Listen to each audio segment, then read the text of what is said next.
House File 516. So the Chair recognizes the gentleman from Lynn, Representative Rizer, for closing remarks on House File 516. Thank you, Mr. Speaker. Ladies and gentlemen of the House, the right to vote is so important that we fought a revolution over it. In reflecting upon the start of that revolution at Lexington and Concord, Emerson wrote, "By the rude bridge that arched the flood, their flag to April's breeze unfurled. Here once the embattled farmer stood and fired the shot heard round the world." Why did those Minutemen farmers fire that shot in 1775 and start a horrible war that claimed 50,000 casualties? They fought for the right to choose their representatives and to craft policies they wanted, instead of being subservient vassals of a distant king. No taxation without representation was their motto. In other words, they fought so that they and subsequent generations of Americans might have the right to vote. After winning that revolution, the founders crafted a constitution to create a government and protect individual rights, including the right to vote.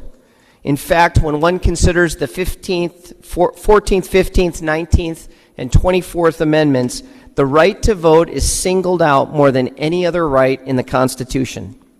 Ladies and gentlemen, the right to vote is something of great value, worthy of the blood of the Minutemen.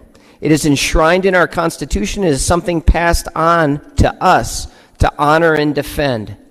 Yet our right to vote isn't without limits. It is a conditional constitutional right reserved for U.S. citizens who are Iowa residents, 18 years of age, non-felons or felons with restoration of rights, or people not adjudicated to be incompetent.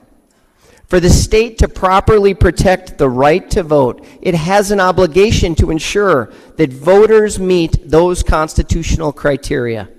This isn't just my opinion. It is the law of the land as handed down by U.S. Supreme Court Justice Stevens' ruling on the Indiana voter ID law. Quote, "There is no question about the legitimacy or importance of a state's interest in counting only eligible voters' votes." Creating a mechanism to count only eligible voters' votes is precisely what this bill does, both for votes cast at the polls and through the mail. Additionally, it implements technology to make voting easier, quicker, and more secure. It implements audit and reporting procedures which will prevent mistakes, ensure every vote is counted, and hold those who might cheat the system accountable. A number of things have been brought up during the course of this debate, and I'd like to address some of them. Representative Wessel-Krishel said that this bill would be a poll tax. Well, ladies and gentlemen, on the 24th Amendment, poll taxes are unconstitutional. This is no poll tax. When you provide a free voter registration card to all those who may not have a government-issued ID, that is not a tax. Representative Jacoby also talked about how a poll tax was a barrier to voting. I think what Representative Jacoby meant, since this isn't actually a tax, was that under the 14th Amendment, everyone should have equal protection under the law. The U.S. Supreme Court has ruled that voter ID bills under the 14th Amendment do not impose an undue burden and have thus found them to be constitutional. Iowa already has a photo ID law.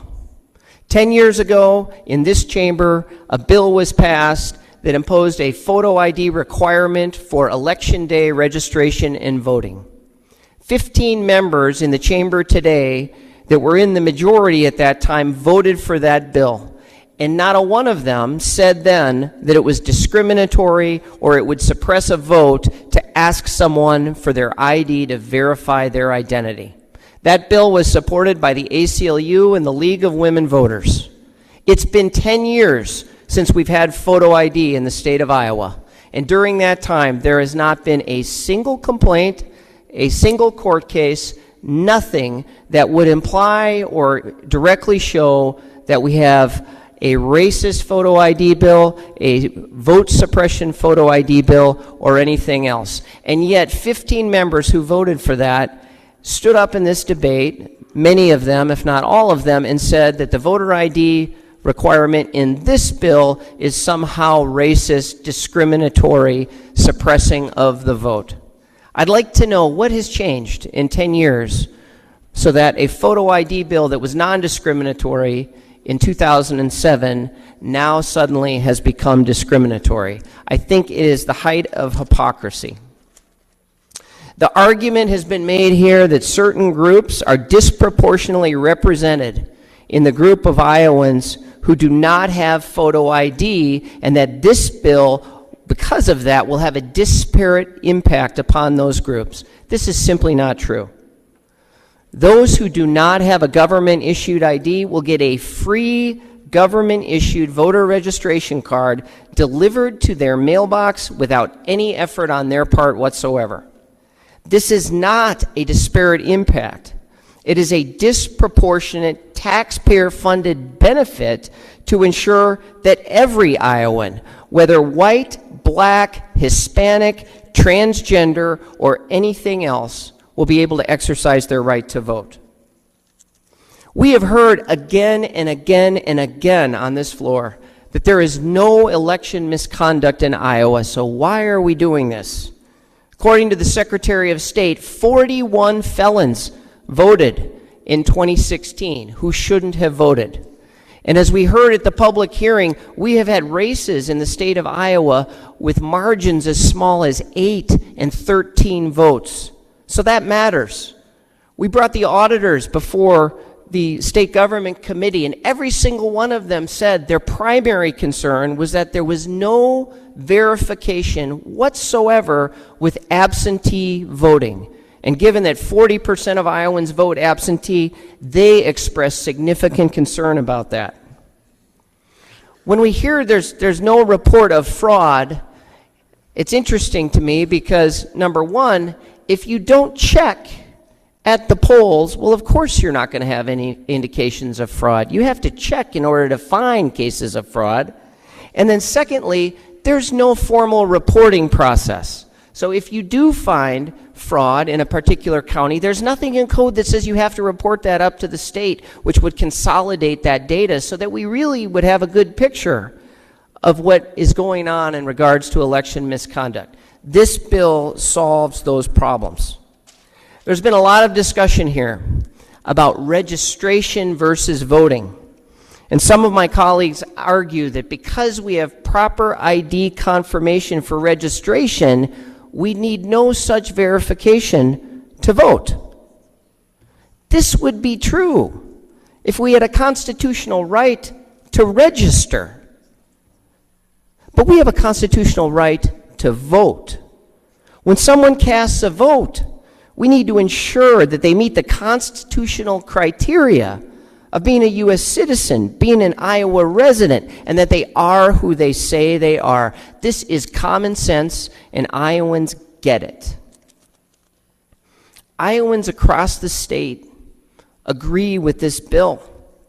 They understand that if you have to show an ID to board a plane, cash a check, get welfare benefits, buy Sudafed, then it makes sense that you ought to show an ID in order to protect one of our most precious constitutional rights. My Democratic colleagues have brought up here the issue that this bill will be litigated at great expense to Iowa taxpayers. That's unfortunate. With 34 states already having voter ID laws, and with the benefit of seeing all previous litigation across this nation, this bill was crafted with the intent of passing every constitutional challenge. This voter ID path has been well paved in America. If my colleagues on the other side of the aisle and their supporters want to waste Iowa taxpayer money to defend a constitutional bill that 69% of Iowans support, then that's on you. We've heard a lot here about racism. Representative Abdul Samad, I can never truly know what it feels like to be a black man in Iowa or America. All I can do is listen and learn. My very best friend in all the world is Command Chief Anthony Brinkley. As a black man, he opened my eyes to what it means to be an African American and what the experience of being an African American is like in America. I acknowledge that with your background and experience, you may see this bill very differently than I do, and that's okay, and I honor that, and I honor you. But ours is a nation of law. We are lawmakers. And when it comes to the issue of discrimination and voter ID laws, I go to the most credible source in the land. That's not the Washington Post. It's not a liberal or even a conservative think tank. It's the U.S. Supreme Court. And on this issue, the Supreme Court ruled on Indiana's voter ID law, and I quote, "This is a generally non-discriminatory voting regulation. The law's universally applicable requirements are eminently reasonable because the burden of acquiring, possessing, and showing a free photo identification is not a significant increase over the usual voting burdens." What's significant about this is this voter ID law that we are about to pass is significantly less restrictive than that was passed in Indiana. So it's got to be non-discriminatory. And based on that, I have concluded that our bill is not racist, it is not discriminatory, and it does not suppress votes.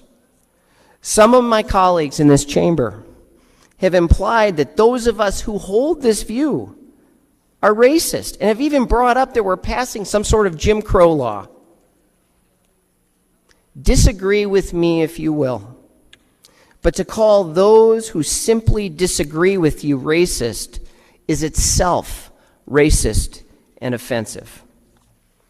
In sum, passage of this bill, which 69% of Iowans support, will improve voter satisfaction, confidence, and security while ensuring access.